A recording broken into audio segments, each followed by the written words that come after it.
this is Phil, and I'm here to tell you all about the Capes and Lunatics Patreon. Get early access to all of our interviews, including the monthly Chichester chats with writer and comic book legend D.G. Chichester, new episodes of classic Capes and Lunatics shows, including The Quantum Zone, This, That, or the Third, and many, many more specials, all completely uncensored. Access starts for $3 a month, full video when you pledge $5 a month. Check out the link in our show notes or go to patreon.com/CapesandLunatics. Hope to see you there. This is Annie Chang, and you are listening to the Capes and Lunatics podcast. Where's Peacemaker Season 2? They sent him. Oh, God. There's Russell with a joke from the future. The O-ring. He's back. All right, kids. Welcome back to another episode of Salty and Petty. She's a little bit salty.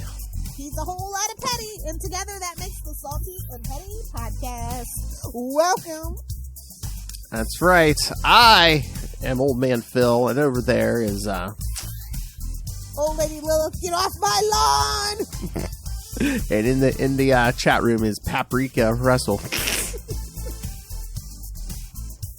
gets the joke. How I Met Your Mother fan. But in that case, it's Cooley. Oh, we should give that to Justin.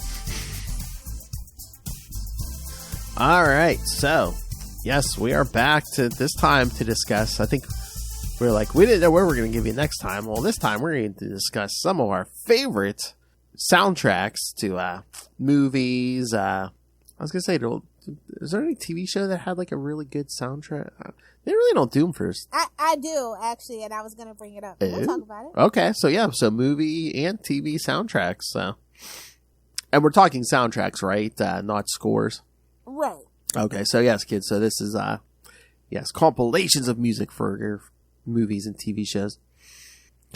And my list may shock you. Oh! As a 90s kid, my list may shock you. Oh, yeah, I got a lot. Yeah, probably most of mine's probably 90s. But I was going to say, did you ever run across and does it ever seem like, I don't know, do you have conflicting feelings like, if it's a good soundtrack, but it's like from a terrible movie, from a horrible movie. The worst movies had the best soundtracks in the 2000s, especially. This is like the case. You kind of had to, yeah. Because if like the soundtrack won a Grammy, that movie won a Razzie, kind of thing. It's yeah, you have conflicting feelings because like you want to listen to the soundtrack, but every time you listen to it, you have to think of that crappy movie. Yeah. Not anymore though. I can separate the two now, but when I was younger, there's like certain songs. They're just like, because they, like the radio back then, it's way worse than it is today. Like, you couldn't get away from it. Turn the channel, it's there. Turn that channel, it's there. Oh, yes. I'm thinking of one right now from the 90s. It's like, yeah, the one song off the soundtrack, it played everywhere in the year that movie came out. Celine Dion, My Heart Will Go On. I literally didn't see the Titanic until it was on VHS because of that song. Every time I came home from school, I turned on TRL. That bitch was #1 for so freaking long. No offense to Celine Dion. She's not my cup of tea. That's not my kind of music. She has a great voice, just not my kind of music. And especially not when I was younger. Like, yeah. I just wanted to see Backstreet Boys to be #1. But no, it was her. 1995, Seal's Kiss from a Rose from the Batman Forever soundtrack. Oh my God. Everywhere. Bro, you still hear that if you shop at Sprouts. Oh yeah. Or Whole Foods. You will hear that song. But especially 1995, it's like, you know, on the radio, on TV, on, you go to any restaurant or dentist office or elevator, you heard that song. I do recall that, good sir. Oh, my Lord. It was everywhere. I do recall that. All right, so shall we jump into some of our favorites? Yeah, I'm going to save my honorable mentions for last. Okay. Not going to go first. I'll be controversial on that one, I guess. Do you want to start, or shall I? I don't care. Why don't you start? You might have more than I do, so yeah, why don't you start? I tried to keep it to 10. Okay. Ish. I don't know if I even have 10. I'm going to start with the Footloose soundtrack. Ooh, okay. As a Kevin Bacon fan, and just a Bacon fan in general. Bacon. So, just good music, or does the movie factor into that for you, or? I mean, like, you can even like some of the songs will bring you to some of your favorite scenes, kind of things. Like Yeah. I love a good dance movie, right? This is so 80s it hurts. It's peak Kevin Bacon. Like the soundtrack is just nothing but pure nostalgia fuel. And it's just like, it's one of those things you can push play and all the songs kind of just like tell a story. And like, they just don't make soundtracks like that anymore. Everything's just, oh, this popular artist made a song for this. Looking at you, Elvis, with your Doja Cat, with your one Doja Cat song. When you do, yeah, again, it's like you really don't get soundtracks anymore. You might get one or two songs, but it's mostly just score anymore, you know, or if they do put music in the movie, they don't like port it out as an official soundtrack. Yeah. Like, I don't know, there's something so, I don't know, something so charming about Footloose. I like the movie, I like the soundtrack. It's just a good 80s romp. Like, definition of a good fun 80s romp. Do you, have you ever seen Footloose? Yes, it's been a long time, but yes, I have. So you got like, and it, like I said, this really shocks you. It's got Kenny Loggins, it's got Shalimar, it's got Sammy Hagar in there. It's got two Kenny Loggins songs actually. Footloose, the title song, right? And then there's also I'm Free or yeah. Wait, is there more? And then also Bonnie Tyler, which is Holding Out for a Hero, iconic. Thanks to Shrek. That's that for all the 90s kids, Shrek. That song that is from that soundtrack, yeah. Yeah. It's like, and then like some songs, it's like you'll see it pop up like once a decade in a movie somewhere, you know. Yeah. You have your mainstays. Oh, Russell, why did you have to bring that up in the chat? I looked and God damn you. We need to oh, hold on. Wait, let me look first before we do our reaction. Ghost Rider Wolverine. Just put I just researched Ghost Rider, Wolverine, Frank Miller, and they came up. So, I guess he's doing a new Ghost Rider, Wolverine, Weapons of Vengeance Alpha. Because I saved it because I was going to put it up on screen. If you wanted, go ahead, put it up. I've seen it. Okay, I was going to say I was going to get your reaction, but okay. No. I can talk. Okay. Sorry. Hit the breaking news button though. Another. We interrupt this fun romp to tell you your mother's a whore. All right. Present it. It's the worst thing I've ever seen. You gonna show it? Hold on. There it is. Whip it out, Phil. Hey-o. There it is, kids, and all its not glory, but what dishonorableness and all its misery. What is that? Who thought this was a good idea? They need to be fired. I'm not buying that cover. I mean, it's gonna be a freaking variant. I mean, his art is like going the path of his is writing. What he can get away with. Honest to God, Frank Miller is a troll. This has to be a troll. Either that, or he's just getting to that age where he should make. I don't know. Could it be arthritis or something? I mean, does he need to stop drawing? But no one's going to stop him. No, we're not counting scores, Russell. Pick another thing. That's the only way you're going to score. But the song by Sammy Hagar is "The Girl Gets Around." Oh, okay. Great song and actually pretty apropos for the leading ladies, played by Sarah Jessica Parker. But that's none of my business. Get that crap off my screen. All right. Yeah. Oh, I was gonna say, since you shared an '80s soundtrack, one of the first ones that I got into, and it kind of like put this artist on the map for me. Like one of my first exposures was the 1989 Batman soundtrack with Prince. Oh, okay. That was like one of my first exposures to Prince. So, I mean, if you were missing out that whole time, but I mean, I was 11, so when that movie came out, so I was just I didn't for some reason I guess my parents just weren't listening to a lot of Prince. So I was just like, okay. Not a lot of people's parents were willingly publicly admitting they were listening to Prince. If you know, you know. Assless chaps, baby. Exactly. So so that was my again, I mean, is that one of the goals of like those soundtracks too? Is it again to make money, but two, it's that like was his reason for doing it. Give exposure to artists. Because he was kind of niche for a while, and then he turned into one of the world's biggest pop stars, you know? Well, rock stars, quite honestly. Which is what he wanted. And that definitely helped him achieve it to that end. And again, it's not like he did like one song. He did the whole soundtrack. Yeah, exactly. Which is a feat. Oh, yeah. But he did have a little practice, which brings me to my next favorite movie, Purple Rain. Okay, yeah, yep. I love the Purple Rain soundtrack. Well, they played Diamonds and Pearls on MT for like 2 years, I'm sure. It is literally, that song is burned in my brain. Yeah. Purple Rain is good though. That is my introduction to Prince. My mom loved Prince, huge Prince fan. The movie not so good. The soundtrack way better than the movie. The movie is definitely one of those like artists, like vanity projects, like glitter. Lambs, do not come for me. We all know Glitter is not a good movie.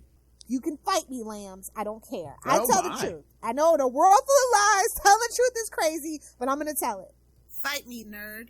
So, it's literally like from the start to finish, right? Like it starts with Let's Go Crazy, and then it's like The Beautiful Ones and Darling Nikki, I Would Die For You. Like it just builds to this just really great like crescendo, and then you know, Baby I'm a Star. If you know, you know. Yeah, it's amazing.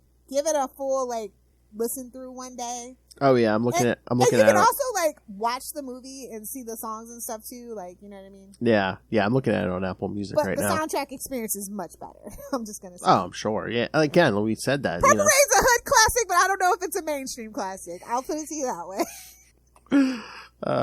What's Russell got here? Heavy metal movie soundtrack and Guardians of the Galaxy.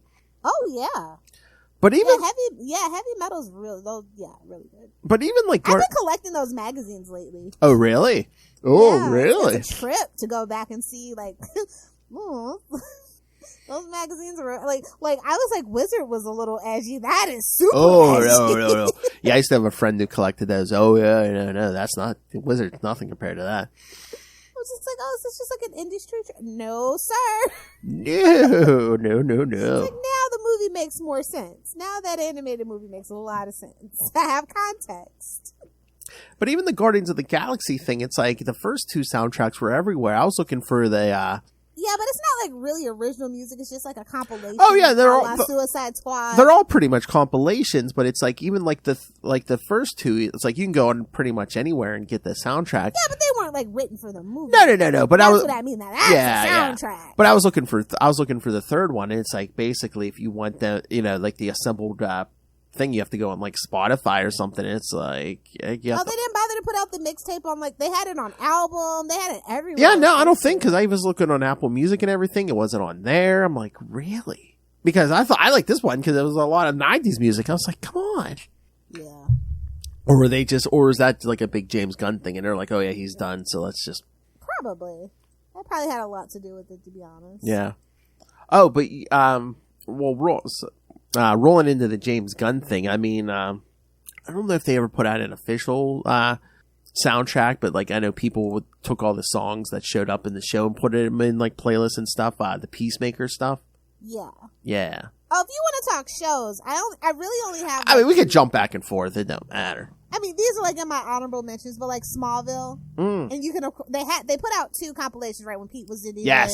It's from the Talon, and they're still actually shrink wrapped. I never did eventually open them, but yeah. And then also Crossing Jordan, which is why I will never be on streaming. They had like literally the who's who. They played the who's who of music, of pop music at that time for those like 3 or 4 seasons. It's a great show, and it's such a shame that like they couldn't come to an agreement about streaming rights for like the music that were in shows and why like TV shows music get changed. But like for Charmed, like that theme song, absolute bop. Like it is so different watching it without that original theme song. Like it don't hit the same. Yeah. Like I never skip. Like I would never skip the intro of Charmed if it was the regular one, but I never watched the intro on the streaming version. So yeah, it's such a shame that like, you know, they treat musicians like yeah, most musicians are filthy rich, right? But like they did their work, they did their job, they have every right to have basically, you know, residuals like actors do, right? Mm-hmm. So yeah, like that's the whole thing. But yeah, if you could ever get a hold, I think the DVDs actually do have the music, and that's actually what started that whole like thing about streaming, is the fact that Crossing Jordan had it on the DVD and they weren't supposed to. Well, yeah, I mean, that's so old too. It's like they didn't think about streaming or anything in those contracts, probably, right? Yeah, so Netflix ruining the world. But I mean, whether the song was written for the show or not, it's, I mean, like these iconic songs where it's like you hear the song, you immediately think of the TV show, like Charmed or. I'll tell you a scene from a TV show with a popular song that made no damn sense. In the context of the scene, it is burned into my brain. It is season 1 Arrow where Laurel and frickin' Oliver kiss to fucking Radioactive. Wow! Imagine Dragons. I hate that scene. Whoever wrote that scene, whoever used that song is bad and should feel bad. Were they just like, what popular song can we get? And they're like, oh, Radioactive. It wasn't even that popular. Like, why did they use Radioactive? This is not Peter and frickin' Mary Jane kissing. Maybe it was The Price is Right. I don't know. No, it was still really expensive to use. Their love is hot, little Hellfire. Yeah, it's toxic. That's about right. Oh. That should have told me everything I needed to know when they picked that song. Yeah, like that particular scene is burned in my brain because it pisses me off almost as much as the Wonder Woman Snicker ad. Like, it's up there, man. Sorry, I have to keep telling you guys about that. But like, I'm so happy we've reignited that controversy. It was awful, and they should feel bad. Hopefully the ad exec who okayed that has been fired. If not, I'll make arrangements. Oh! Pander, or parody FBI. Exactly. I was going to offer him a job at my firm and then fire him. That's all. So yeah, the ad executive came up with that Wonder Woman ad. You get our weekly our whole family can suck it award. Oh, that's what we should do. Every week each of us should come up with a candidate for the our whole family can suck it award. Go blank yourself award. Yeah, I dig it. Better than no prize, as far as I'm concerned. Either that or the you get the Arby's Bronco Berry Sauce Award. No, if you're truly evil, we give you the your mother's a whore award. The Frank Miller Lifetime Achievement Award. Or you could get the Bendis Lifetime Achievement Award. Oh, no. I was going to say, we'll do the Frank Miller Lifetime Achievement Award, and Bendis could be like the recipient or something. Oh, and keep doing your things, Zeb Wells. You'll be on the list. He'll be on the list in no time. Can you Oh no, bro! The annual You Can Suck It Awards. Your mother's a whore. Oh, the annual Salty and Petty podcast. Can you imagine? Oh my god, we do like an award show, but we take like the worst and like the most controversial like comic book storylines of through history, and we nominate people in categories and stuff. Oh my god. Get started on it, Phil. Oh, but no. This has to be big. Can you imagine? I need you on screen. We'll dress up. Oh, I need trophies. Oh my god. Ooh. We'll get Justin to do a red carpet or something. Oh my god. Oh, yes. It's got to be a whole production now. I need effects. Yes. I smell a project. The award for the recipient of the Lifetime the whole family can suck it award goes to Mr. Brian Michael Bendis. Like I said, though, I don't know if he's got some stiff competition in Zeb Wells anymore. All right. Light my mind to fire with more stuff. All right, back to soundtrack. My ADHD. Whose turn is it? My turn? Yes, it's your turn. All right, I'm going to jump to the 90s, and one of the first ones that always pops into my brain. Again, no original. I don't think any original music for it, but just I love the movie and the soundtrack. I listened to the soundtrack when I got it over and over and over. I mean, it's one of my first CDs. I still have it. The soundtrack to the original Crow movie. Ooh, Ooh, nice choice. I mean, you got Stone Temple Pilots, you got Henry Rollins, or was it Rollins Band, but Henry Rollins. Oh, his stuff's so angry. I know. It's so angry. But that was a thing at the time, you know? Here we go. I can't believe I can't say this off by heart. The Cure, 9 Inch Nails, Rage Against the Machine. I mean, this is the 90s. Who's Who, kids? Helmet.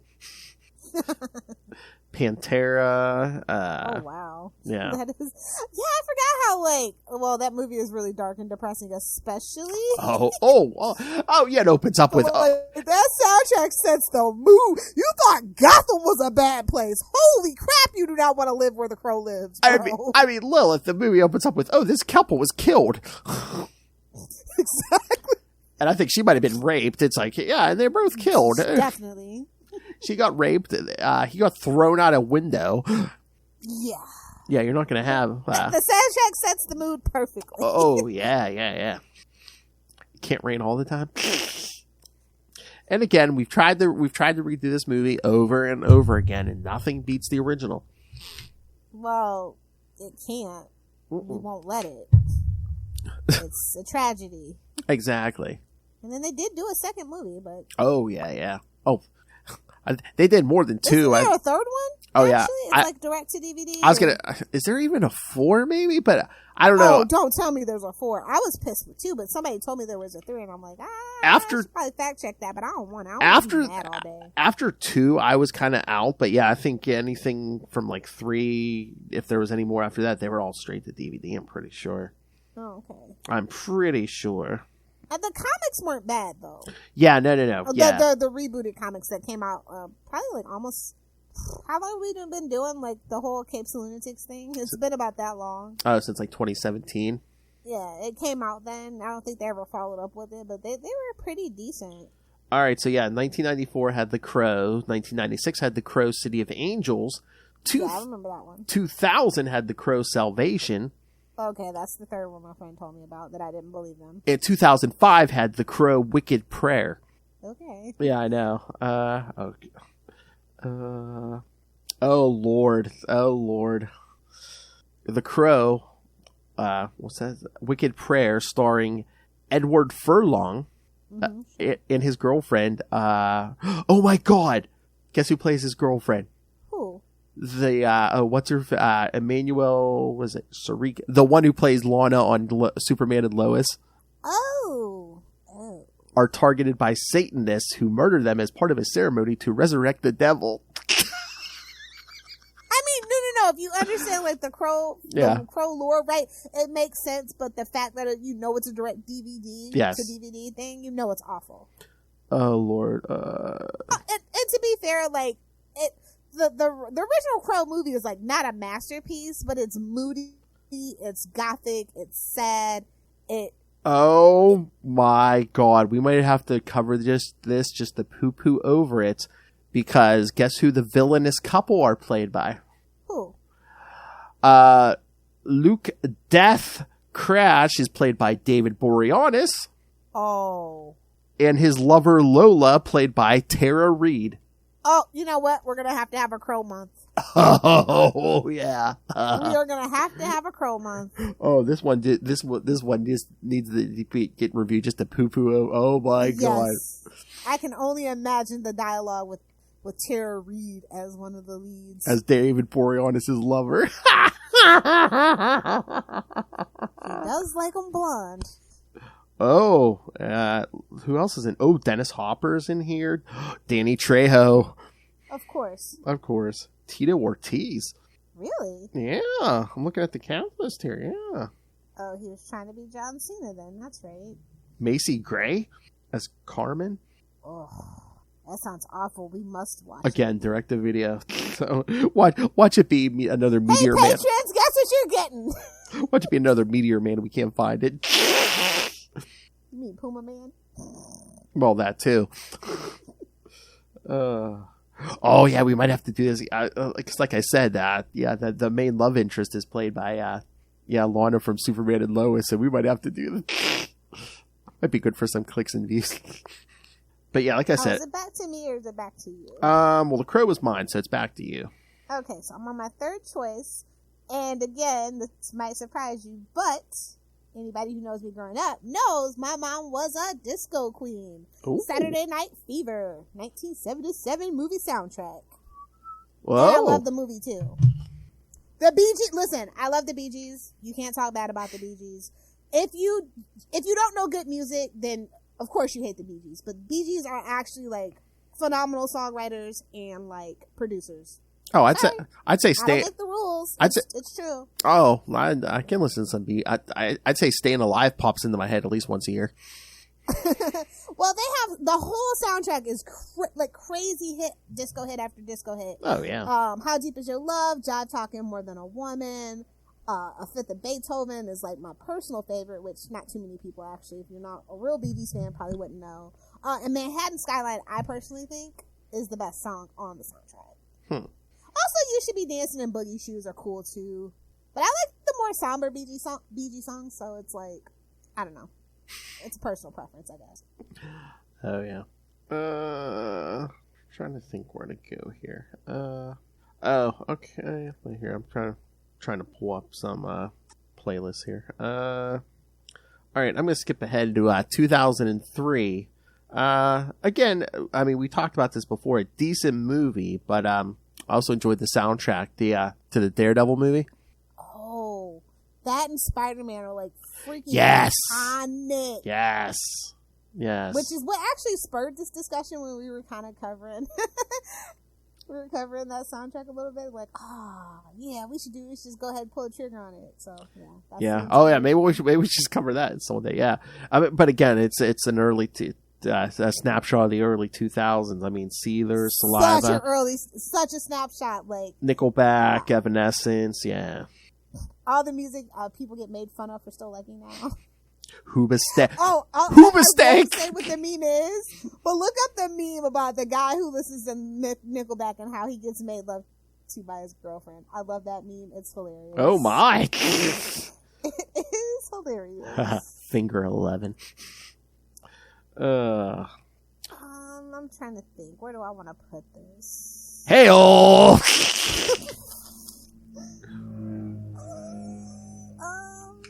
Okay, I guess I will just put it here at my number at my number 7 spot. I'm going to do Black Panther, the original Black Panther Yes. movie, Yes. because those songs were actually made for the movie.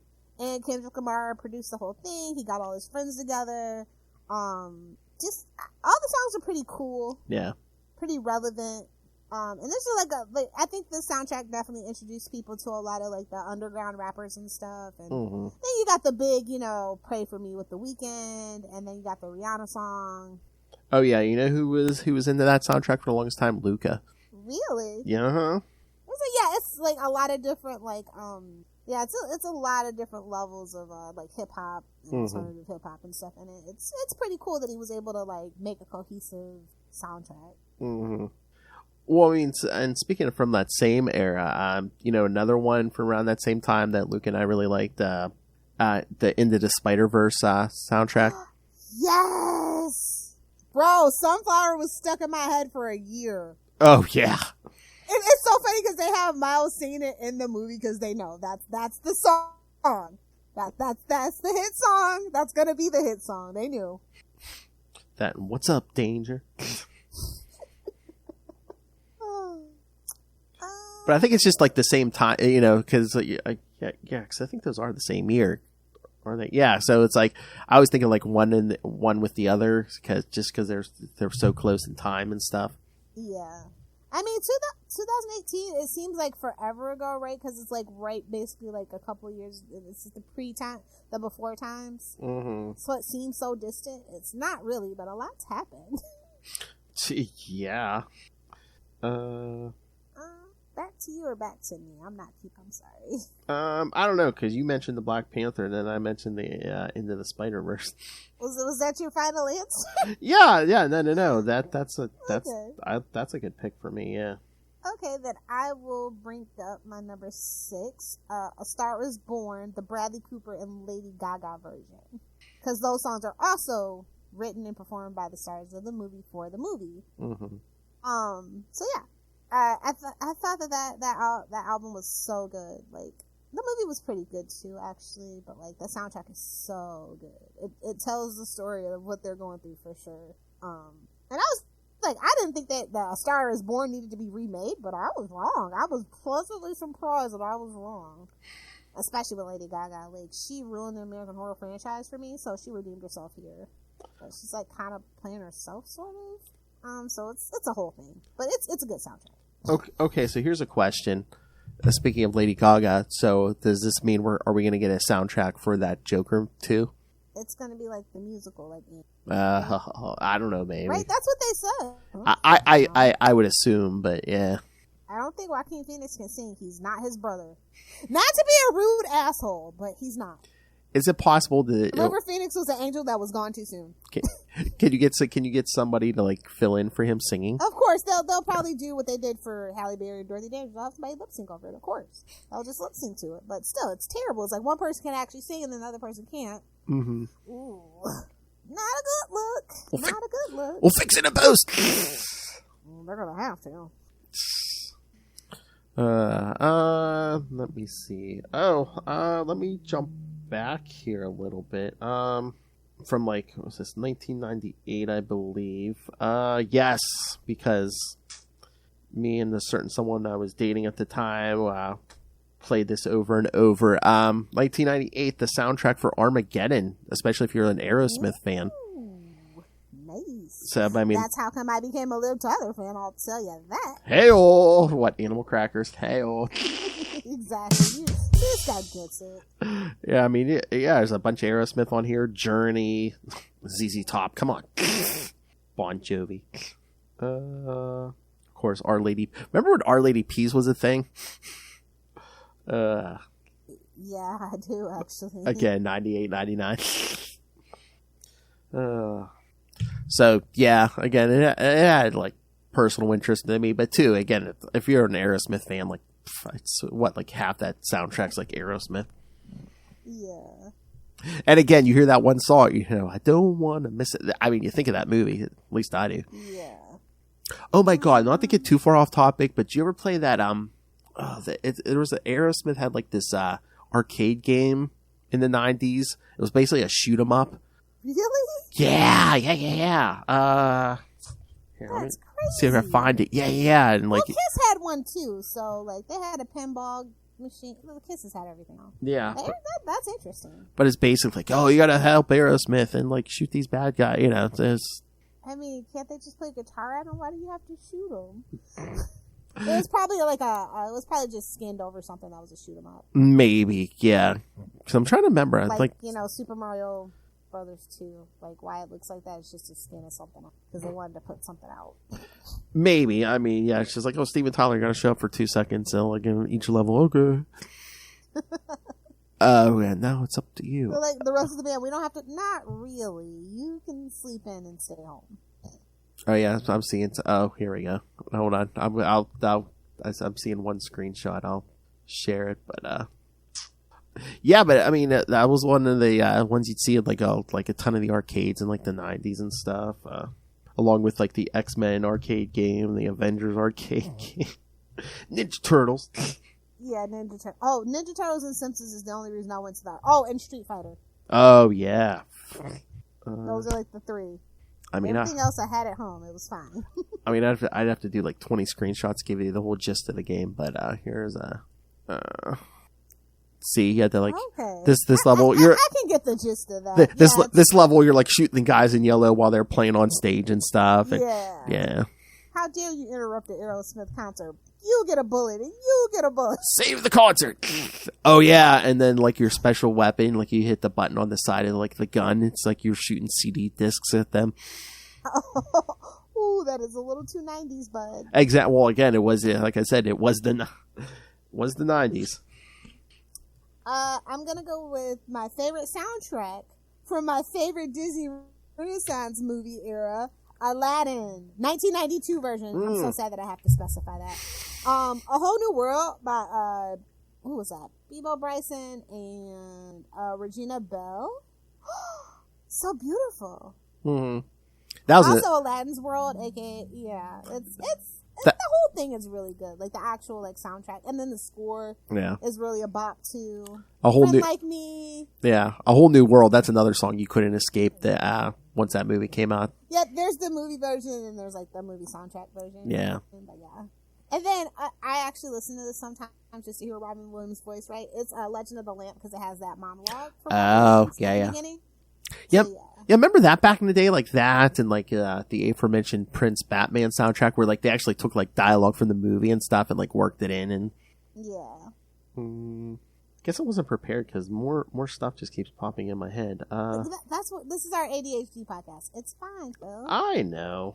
Hold on, I'm bringing up a track list here. 1990s, I believe it's 1997. And he named it this because he wanted people to say it. The soundtrack to Howard Stern's Private Parts. Of course. But and again, he still uses the song as the theme song to his show to this day. The Rob Zombie American Nightmare. That's about right. I almost wish we could have a theme song like that because it's. I mean, get Mikey Flash on the phone. Oh, no! I just mean like one of the lyrics is "Yeah, mother effer." But again, it just hit me because again, like they work in like dialogue from the movie and stuff. So, this is another '90s one. Flea, Dave Navarro, Porno for Pyros, Ozzy Osbourne, Green Day. Oh, okay. The Ramones, Deep Purple, Van Halen. So there's a few older ones, but it's like, but again, once again, it's like your '90s soundtrack. Yeah, definitely. Which again, it makes a little. I mean, it makes somewhat sense to have like the older music and like some of the '90s stuff because I mean, it was his story about being a disc jockey and stuff. Yeah, I don't think I've ever heard that soundtrack. I didn't even know that movie had a soundtrack. Oh yeah, I mean, yeah. Although back in the '90s, everything Oh, had yeah. a soundtrack, whether it deserved it or not. Oh yeah, I'd say probably like 99% of the movies that hit theaters had a soundtrack in the '90s. Yeah, like that's back when making music was profitable for both the artist and the studio. Well, yeah, that's when you were still making money off albums. Yeah. Yeah. Well, now they just make it off of touring. It's music industry. Well, yeah, because actually, the TikTokification of music and streaming, like just streaming in general, has destroyed music. Like, why are songs only 2 minutes long now? Because of streaming. If you have shorter songs, you can stream more. And once again, pirating. No, do not blame this on Napster. No. I'm just saying, with the internet, it made it much easier to just, But if it's good, I'm gonna actually want like the studio quality stuff. Like no matter what they say, whatever format they capture, it is not, and it's never as. Honestly, I'd rather listen to an actual CD than the crap they have on Spotify. Yeah. It's just something. It's just streaming it over the air. It's not the same. But again, it's not the same. Everyone isn't as honorable as you either, Lil Hellfire. If they like it, it's like, haha, I got it, haha. Well, I'm kind of an audiophile, so I'm a little weird. Like, I can listen to it, like, on a plane, but, like, if I'm actually, like, at home, I gotta break out, like, an album or a CD or a tape, even. Mm-hmm. Like, ooh, I don't... You still have tapes?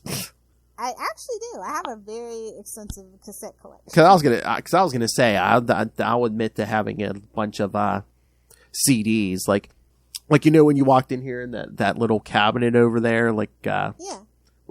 That bottom, it's like filled with CDs. You don't got the binder. Put it in a binder like any true 90s. They're in there. I used to have a binder and stuff, but they're mostly in their cases now. Ah, fancy. Yeah.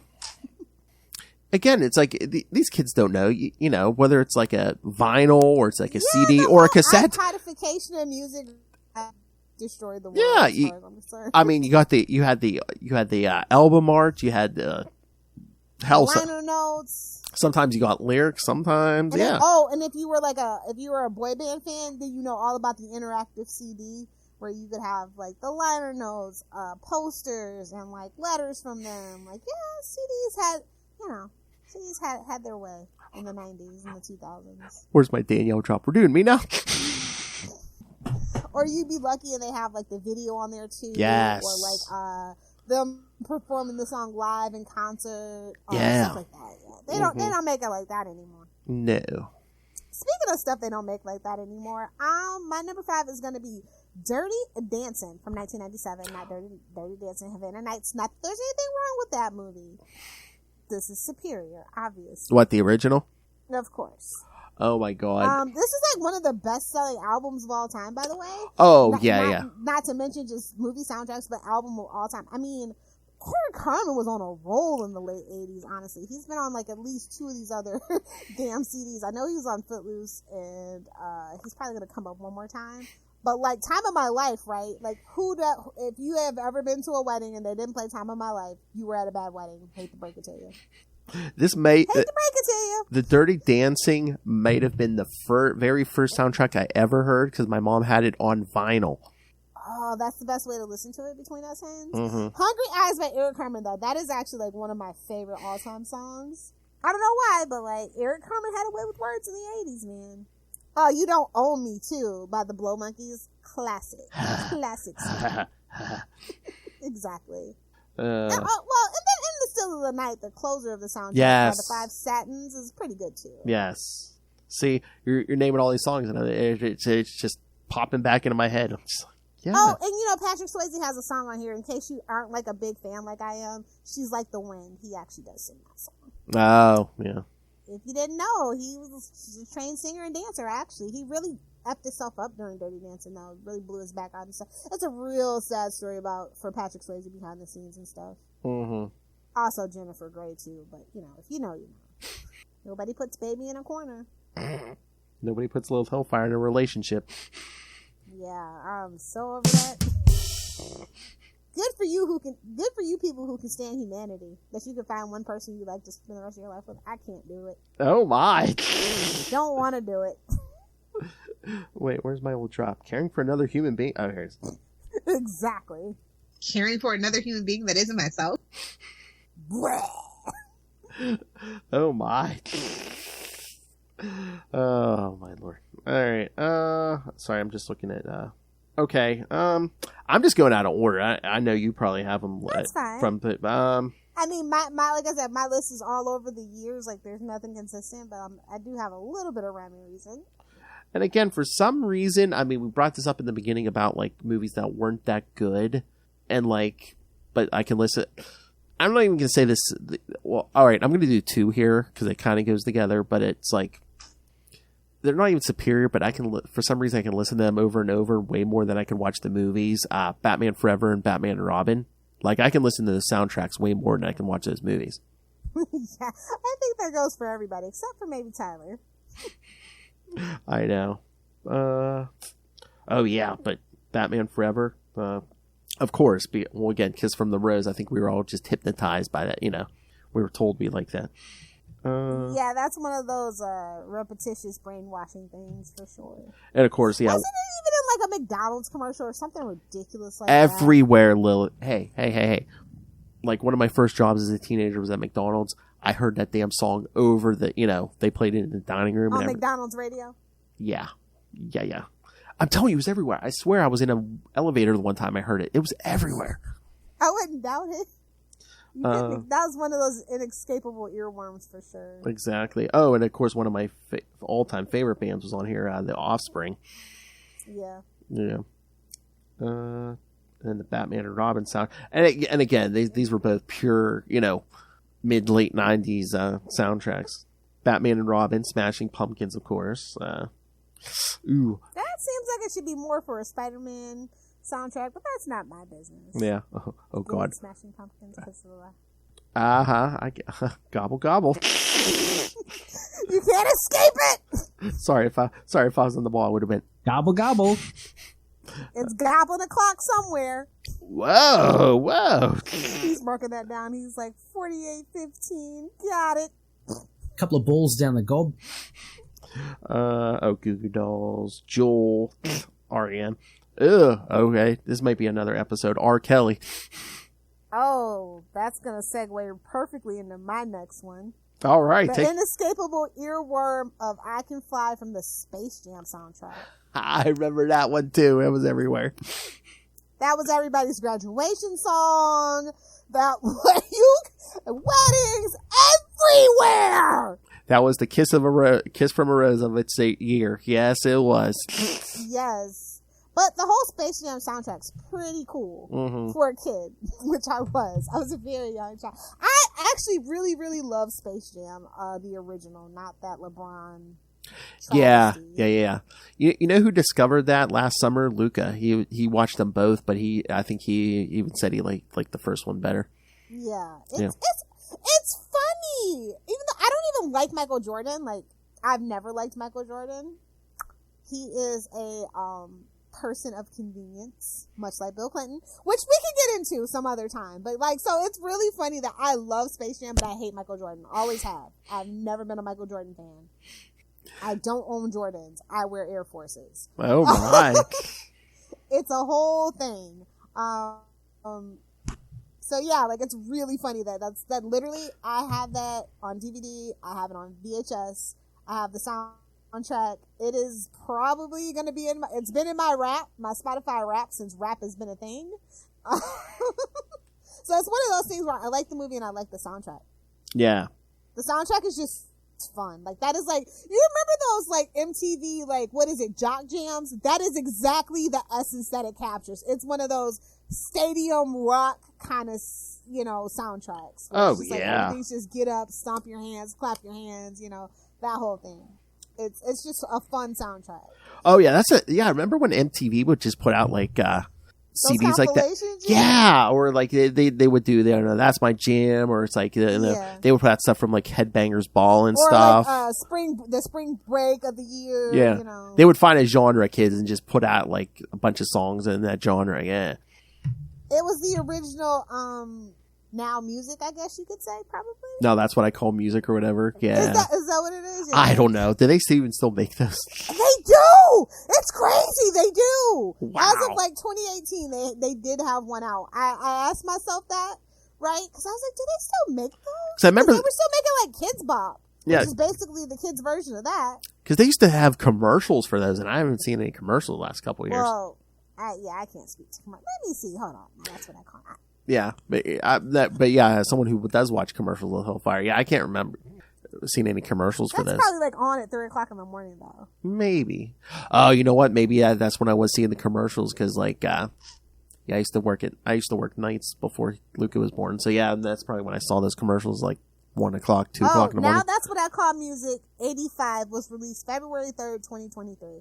They are still indeed making them. Did you say 85? Volume 85. Yes, sir. Let's see what's on Volume 85. Hold on, I'm just curious. We're on a side mission here, kids. My bad. So they have to put out more than one a year then. Oh, no. They put out one every quarter. I remember when I was a kid. At first it was once every 6 months, and then they just started cranking them out. Well, yeah. I owned one. It was the one because my mom would not buy me a whole Hanson CD. So I was like, can I just have this one then? It has a list of everything. Okay, we got Taylor Swift. We got the Anti-Hero by Taylor Swift. We got Unholy by Sam Smith and Kim Petras. Super Freaky Girl by Nicki Minaj. Trash. Beloved, Lizzo. Hold Me Closer by Elton John and Britney Spears. Good, aka Blue by David Guetta and BB Rexa. I Ain't Worried by One Republic. Made You Look by Megan Trainor.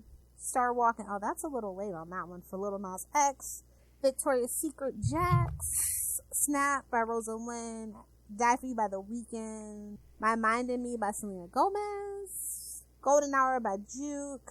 Something in Orange by Zach Bryan. You Proof by Morgan Wallen. Friends That Kiss by Kendall Inskeep. And Not in Love With You by Lauren Weintraub. With a bonus track, The End by Thomas Day. Who's so I guess you could probably just put it on Spotify and be good. I don't know. Yeah, I was gonna say, well, you know who might be buying those? Maybe because the curated playlist is a whole travesty now with the whole new update. So maybe I was gonna say maybe unless it's older people buying that maybe. So that's why they. I don't know. Like I said, I don't even know anybody who owns CDs except for you, Phil. And me. I own more albums than I own CDs nowadays. I don't know if she's still. I know my. No, I was gonna say my mother-in-law may have used to, but I think she is streams now. So Yeah, it's convenient, like I said, but it's not the same sound quality. I don't care what anybody says. yeah. That's where I should go to, like the CD warehouse. One of these days. See.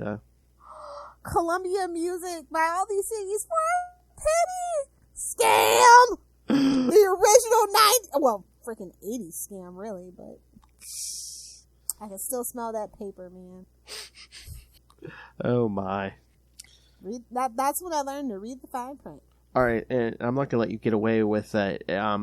Did you say you were a Hanson fan?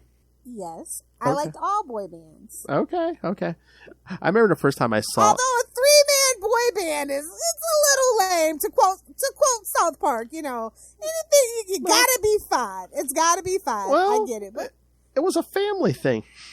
exactly. Yeah. I Yeah. guess some people listen to the Osmonds. Yeah. See. Yeah. But yeah, when you think about it, like 98 Degrees, lame.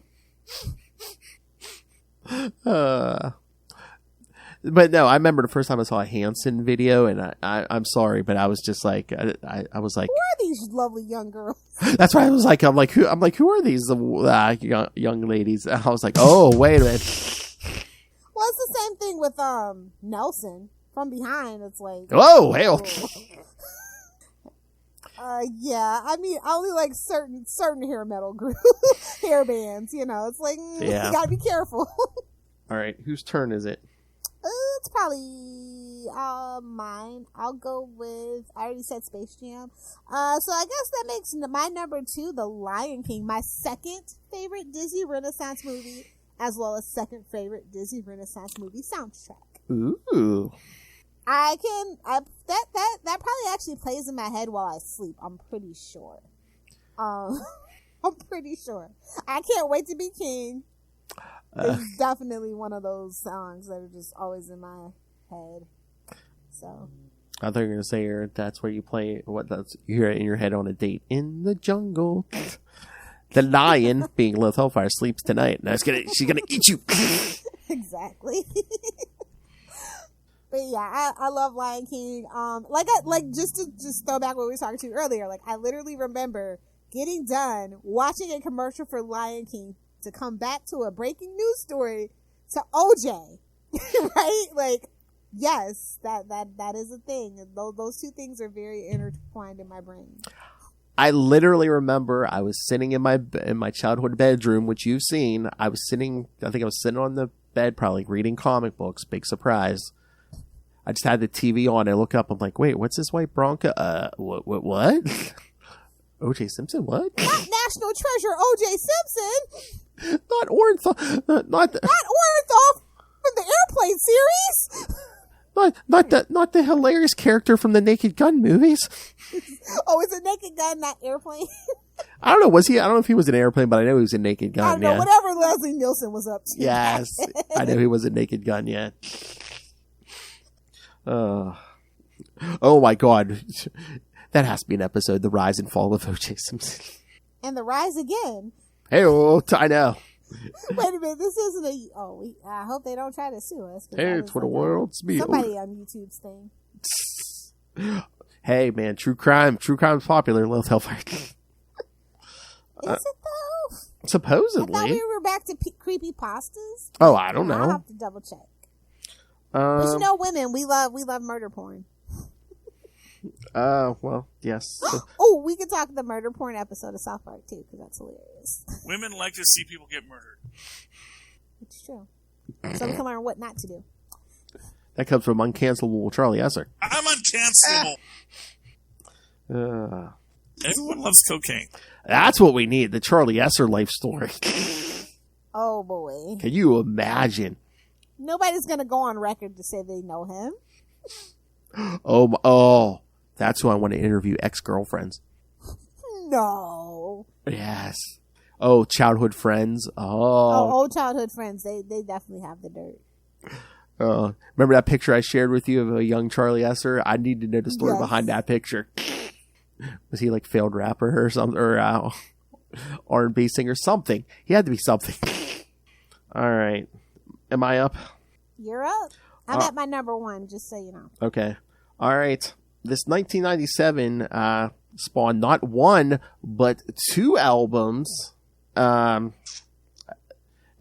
well, it goes with the theme of the movie because it's mostly 80s music. Have you ever seen a little John Cusack movie called Grosse Point Blank? I actually have. So, yes, there are actually two albums for this movie. I don't know what it is. I got it. I rented it from the video store, kids. That's how old it is. I don't know. I just fell in love with the movie the first time I saw it, and I own it now. But I don't know. Just that's so random. I know. I randomly picked it up, and I was like, oh, okay. And for those of you who don't know, kids, yes, the 80s theme is on because in 1997, John Cusack played a hitman who goes back for his 10-year high school reunion. So he went to high school in the 80s. It just how does he put it? Because everyone's like, you just disappeared. He's like, I freaked out. I joined the army. I found out I was good at killing. Went into business for myself. I'm a professional hitman, and then no one believed him. Exactly. And Dan, John Cusack. Did you believe that little face? And his high school sweetheart, Minnie Driver, and I love the rival Dan Aykroyd. It just seems so random. But no, we should cover that one day. Yeah, I'm down for it. But yeah, I mean, it's such like 80s music. The Clash, David Bowie, Guns N' Roses, Faith No More, Pete Townsend. And that was just the first one. Specials. Aha, Take On Me, of course. Because what 80s soundtrack is complete without Take On Me? Exactly. But yeah, no. Don't you love when things get lost in translation? Because Take Me On would not have been the hit. Yes. You have to find that same words, but you just find the right order. Yeah. Because they're foreign, so you know. Mm-hmm. Because that translation just doesn't work sometimes, but it worked out for them. But again, it's like none of these songs were written for that movie, but like half of like these songs off these two, it's like I hear them, I think of that movie. At least after I saw the movie. All right, Lilith, you're up. My number one, which is probably everybody's number one, I'm so basic. It's The Bodyguard. I love Whitney Houston. I've always loved Whitney Houston from a very small child. I love the movie The Bodyguard. I love Kevin Costner. It is a perfect storm of things Lilith has always loved since she was a very small child. But the soundtrack is absolutely beautiful, absolutely amazing. I love Whitney's cover of I Will Always Love You, and I love Dolly's cover of I Will Always Love You. It's just so crazy how different a song can be. I mean, I don't know about anymore, but like especially back in the day, like if you're like a singer, like starring in a movie, don't you have to like bring the soundtrack? Like you have to bring it. I mean, not to enrage the lambs again. Glitter soundtrack was garbage, so I mean, I can think of a couple biopics where the movie was garbage. The actual Whitney Houston biopic that they just did. Well, that's the current stuff. Or whatever, that's trash. Yeah, but like, like back to be an asshole, like back in the day, like the 90s and stuff. It's like if you were a singer, you had to bring the soundtrack for your movie. Yeah, and it's mostly Whitney. Yeah, well, yeah. Like those first, it's like 6 number ones or something crazy. She had like 3 songs in a row that were like number one hits. She like kept outdoing herself. Like that soundtrack goes crazy. I mean, it has everybody from Kenny G to Lisa Stanfield on it. So like, it's really crazy. Well, we keep coming back to it, but like in the 90s, like that, it's like if you kept hearing the same song from a movie over and over and over again, you didn't have to look. You knew that movie was number one. Not necessarily though. But really? In the case of a couple of these, definitely like Dirty Dancing actually wasn't like a commercial success or a critical success, but the soundtrack, it was everything. But this movie actually like, bless Whitney's heart, it solidified her into like pop goddess status in the mainstream, and you know, it really justified her not staying in the church and doing gospel music. Really proved her mom wrong. But you know, that's also kind of the downfall. You know, she meets Bobby Brown and loses touch with her. It's not okay to be girlfriend. That whole thing. So it's like a whole thing, but I still love the movie. I still love the soundtrack. It was like a really good breakout moment for Whitney Houston. So, Oh yeah. gotta be happy about that. But like that soundtrack is everything. It's classic and it's timeless because it still holds up. Like when you talk about they don't make music like that anymore. The pop stars do not make music like this anymore. Not even Taylor Swift. Not even Taylor Swift. All right, I guess I'll go with this for my last one. I think you might agree with me. The 2002 Spider-Man soundtrack. Oh yeah. This was in my car. Me too. In college. I wore that poor thing out. Yep, I think I still have the CD over there. Yeah. Hell, I have the CDs for 1, 2, and 3. Yeah, me too. Although 3 is probably still in the shrink wrap, to be fair. They were kind of pushing it with 3, but because it's like 1 was good. 2, I mean, it was almost the caliber, but 3 they were just like, what's popular, just throw it on. And the soundtrack kind of shows. Yeah, too. They're just giving it. Well, we're not getting a 4. 3 there. Dan Raimi said we're not getting a 4, guys. He's giving the suits the big middle finger with this script. I would say it was complete trash, but like 3 they were just no. He literally was like, "I'll give you everything you want. You want 9 villains? You're gonna get 9 villains." But I mean, the soundtrack they were just like, they're like, what's popular right now? Yeah, just throw that on the soundtrack. Like I said, they didn't put any effort because they were like, this franchise is dead. But at least People are gonna be pissed. At least we when got they see this movie. I don't want this song associated to that movie. At least we got a soundtrack. Oh my god! I was gonna say, Venom didn't. Is there an Amazing Spider-Man soundtrack or 2 soundtrack? You know what? I told you I never saw those movies. Amazing Spider-Man 2. I remember it's like it's so weird because it's one of those things where I think most of it's a score, but like there's like 1 or 2 actual songs at the end. I think, or okay. I thought, but yeah, there's not like a complete soundtrack. I don't think. Well, we were talking about Spider-Man 3. I was gonna say, Venom didn't get his own song, but then once that, what was it, the first Venom movie with that Eminem song? Yeah. Oh, and that's one of my runners up, by the way, is the 8 Mile soundtrack. Oh yes, yeah. Well, once again, someone in music, so it won an Academy Award, right? I don't know, but yeah, well, like I said, once again, I'm pretty sure it did. Someone in the music business, they expect you to bring the soundtrack. We didn't really have hopes for 8 Mile. It was a biography, it was a biopic. Eminem's pretty much in charge of everything. It's a vanity project for sure. Yeah, but again, especially if you're doing the story of your life and you're in music, you want to bring a good soundtrack. I mean, like, it's okay. Like, it's not a masterpiece. It's okay. No. But I mean, I don't know if I have any. That just sums up Eminem's career for me. Like, oh he's my! overhyped, so that's why it's only an honorable mention. Yeah. I remember when Eminem hit me. Like, oh look, this white man can rap too. Runner. Oh, the 90s. It's like mean, honestly, I'll give it to him though. He's not as big a culture vulture as say a Post Malone or a Machine Gun Kelly. Like, it got worse. Mm-hmm. It got worse, but it started with him. Yeah. It's like turn of the century. No, actually, it started with Vanilla Ice, but Vanilla Ice, yeah. But I was gonna. Rob Van Winkle's been pooped on enough, and he's a pretty actually nice guy. So but I will not dig into that. Eminem kind of was like turn of the century. Yeah. Honorable mentions. I was the Punisher soundtrack, the Thomas Jane movie, the Punisher soundtrack. Ooh.